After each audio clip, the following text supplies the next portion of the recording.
नमस्कार दोस्तों, आप सभी का स्वागत है आपके अपने YouTube channel Ashok Chawla education up पर। दोस्तों, हम सीटेट 2021-22 का जो आज 13 तारीख का जो पेपर हुआ है, 13 जनवरी 2022 का, उसको डिस्कस करने वाले हैं। ठीक है, आज प्रश्नों की संख्या थोड़ी कम रहेगी।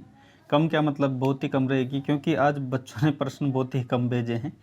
और अगर आते हैं प्रश्न थोड़े लेट तक, हो सकता है आज किसी कारणवश नहीं आए हो, अगर थोड़े लेट तक भी आते हैं तो मैं शाम को वीडियो अपलोड कर दूँगा। ठीक है, बाकी ऐड करते हुए मैं बढ़ा दूंगा। लेकिन अभी जो प्रश्न आए उनके बारे में बात कर लेते हैं। ठीक है, आज प्रश्नों की संख्या थोड़ी कम रहेगी, पहले ही कह देता हूँ। ठीक है, तो प्रश्न देखिए। पहले बांस के घर से संबंधित आया। देखिए, घरों से संबंधित रेगुलर प्रश्न बन रहे हैं।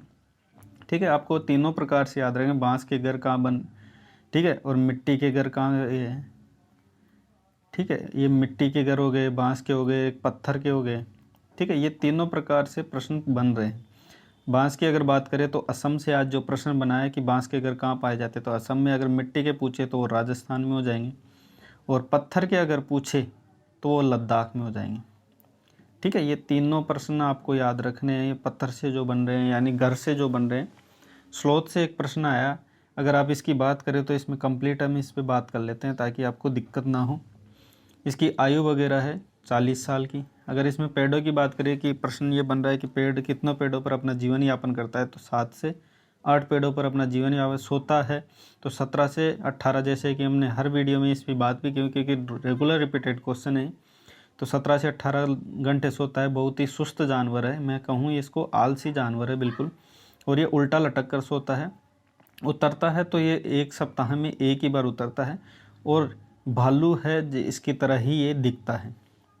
विटामिन सी से आज प्रश्न आया है। ठीक है, विटामिन का मैंने कल वीडियो अपलोड कर दिया है, जिसमें आप सभी विटामिन देख सकते हैं। उसमें सभी विटामिनों पर जितने प्रश्न सीटेट में अभी तक बन रहे हैं, उस प्रकार से ही मैंने उसमें वीडियो अपलोड। विटामिन से संबंधित जितने भी प्रश्न बन सकते थे, उसके अकॉर्डिंग ही वो सीटेट के बेस पे ही मैंने वो वीडियो बनाया। उसमें कुछ एक्स्ट्रा बातें नहीं बनाई कि अपने साइंस की तरीके से देखें, तो उस तरीके से नहीं बनाई मैंने। ओनली सीटेट के ध्यान में रखते हुए ही विटामिनों पर प्रश्न बनाए हैं। तो उनको उस वीडियो का आप विजिट कर सकते हैं, ताकि सीटेट में अगर आपसे जो भी प्रश्न पूछे आगे होने वाली एग्ज़ाम में, तो आपका बाहर नहीं जाए। तो विटामिन सी से आज प्रश्न ये बना है कि इसमें कौन सी चीज़ों की अधिकता होती है। तो विटामिन सी में पाया जाता है, जैसे कौन से फल वगैरह पाए जाते, तो संतरा, नींबू इत्यादि दिए थे। तो ऑप्शन चारों में था, उसमें एक समूह पूछा था, तो समूह में संतरा और एक था नींबू।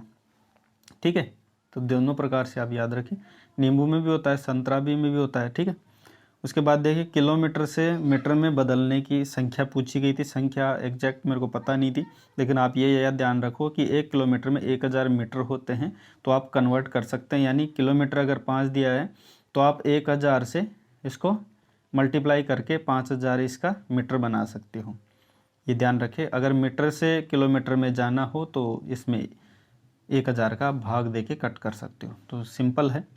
उसके बाद देखिए, अगला प्रश्न देखिए जो बना है, इसमें जो पूछा है अगला प्रश्न, अभिव्यक्ति का माध्यम। देखिए, जब ये पेडागोजी का प्रश्न है, ठीक है, पेडागोजी का प्रश्न है। इसमें क्या पूछा है कि जो अभिव्यक्ति माध्यम होता है वो किस प्रकार से किया जाता है। तो उसमें समूह था, वाचन एवं लेखन दोनों का, यानी बोल के भी अभिव्यक्ति का माध्यम है और लिख कर भी अपनी अभिव्यक्ति की जा सकती है। अभिव्यक्ति का मतलब है अपने जो भी आंतरिक भाव या आंतरिक जो चीज़ें होती हैं उनको बाहर कैसे निकाले। आप लिख के भी उनको बाहर लिख सकते हैं, ठीक है, बता सकते हैं, और बोल कर भी। तो बोलना और लिखना यानी वाचन और लेखन दोनों का समूह आया था। ठीक है, हाथी से जो प्रश्न बना है वो देख लिए। उसमें जो प्रश्न बना था कि कितने घंटे तक सोता है, तो 2 से 4 घंटे। बाकी समूह की अगर बात करें तो इसमें समूह 13 से 15 लोग, मतलब हाथियों का समूह होता है। मुखिया की अगर बात करें तो सबसे वृद्ध जो ओल्डेस्ट इसमें हथिनी होती है वो इसकी मुखिया होती है। वजन की अगर बात करें तो एक जब बच्चा इसका जन्म होता है हाथी का, तो 1 क्विंटल का होता है, यानी 100 किलो के आसपास हम कह सकते हैं। 90 किलो भी अगर ऑप्शन में हो तो वो भी राइट है। ठीक है, अगर 3 माह का जब हो जाता है तो उसमें 2 क्विंटल यानी 200 केजी। ठीक है, ये ध्यान रखें। आगे बढ़ते हैं अगले प्रश्न पर। ठीक है, अगला प्रश्न जो बना है, अगर ये खाने की अगर हाथी की बात करें तो एक दिन में ये एक स्वस्थ हाथी की बात की गई, यहाँ ध्यान रखना। ठीक है, स्वस्थ हाथी की बात की। स्वस्थ हाथी 100 किलो पेड़ की पत्तियाँ वगैरह ये खा लेता है ना, तना वगैरह। यहाँ पे एक प्रश्न, अगला प्रश्न पूछा है कि सामान्य एवं विशिष्ट जो बालक होते हैं, सामान्य बल जो जनरल बच्चे होते हैं उनके साथ अगर वो बच्चे विकलांग बालक, जिसे हम विशेष योग्यता वाले बालक कहते हैं, वो दोनों का साथ में जो शिक्षा होती है वो कौन सी शिक्षा होती है, तो समावेशी शिक्षा होती है। नेफेंथिस से जो प्रश्न आज है जो नहीं बना है, लेकिन इसमें मैंने ऐड किया ताकि आपको सपोर्ट रहे। ठीक है, ये कहाँ पाया जाता है, तो मेघालय में पाया जाता है। ये एक प्रकार की स्मेल छोड़ता है। ठीक है, इसे गटपर्णी पौधा भी कहा जाता है। ये स्मेल छोड़ता है, स्मेल के कारण अपनी नाइट्रोजन की कमी पूरी करता है। हालांकि पिछले वीडियो में मैंने आपको बता दिया था इसके बारे में, फिर भी इससे संबंधित मेरे को बच्चों ने कमेंट आए थे कि नेफेंथिस संबंधित भी प्रश्न आए। हालांकि कंप्लीट मेरे को इसका डाउट है इस पर, कहेंगे और बच्चों ने कुछ ऐसा नहीं कहा, लेकिन जिन्होंने बताया कि हो सकता है आया हो, इसलिए मैं बता रहा हूँ आपको। ठीक है, एक प्रकार की स्मेल छोड़ता है जिसके कारण ये छोटे मोटे कीट वगैरह होते हैं, मेंढक वगैरह, उसके अंदर चले जाते हैं। वो अपने ढक्कन बंद कर लेता है, गड्ढे के आकार में होता है ये पौधा, और ये मेघालय में पाया जाता है। तब इस नाइट्रोजन की पूरी कीड़ों मकोड़े खाकर ही पूरी करता है। आगे बात करते हैं, देखिए कर्क रेखा, और ये आप ये ध्यान रखें मानक रेखा से भी प्रश्न बन रहे हैं। तो कर्क रेखा में 8 जिले वो राज्य आते हैं, 8 राज्य आते हैं। वो 8 राज्य कौन से हैं? गुजरात, राजस्थान, MP, छत्तीसगढ़, झारखंड, पश्चिम बंगाल, त्रिपुरा और मिजोरम। अगर 82.5 डिग्री यानी मानक रेखा की अगर बात करें, क्योंकि समय का निर्धारण मानक रेखा के आधार पर ही किया जाता है, तो यहाँ पे 5 जो राज्य हैं वो पड़ते हैं UP, MP, छत्तीसगढ़, उड़ीसा और आंध्र प्रदेश। तो ये भी प्रश्न बन रहा है। आगे देखिए, समीपस्थ विकास का सिद्धांत सीधा सीधा पूछा गया है, तो वाइगोत्स्की ने दिया था। संज्ञानात्मक विकास सिद्धांत पूछा है, तो जीन पियाजे से दिया है। ठीक है, संरक्षण में परेशानी हो रही है।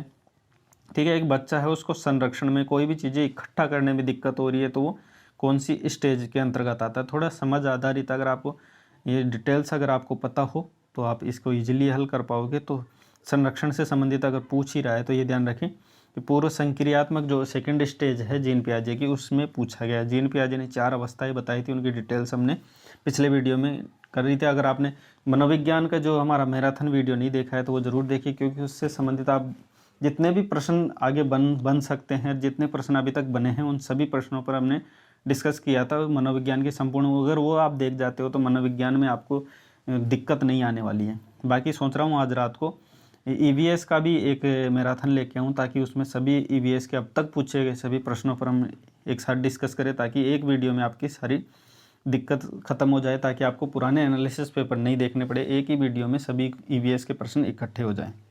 तो आज रात सोच सकता है उसके साथ मिलेंगे ज़रूर। तो मिलते हैं दोस्तों EVS के प्रश्नों के साथ।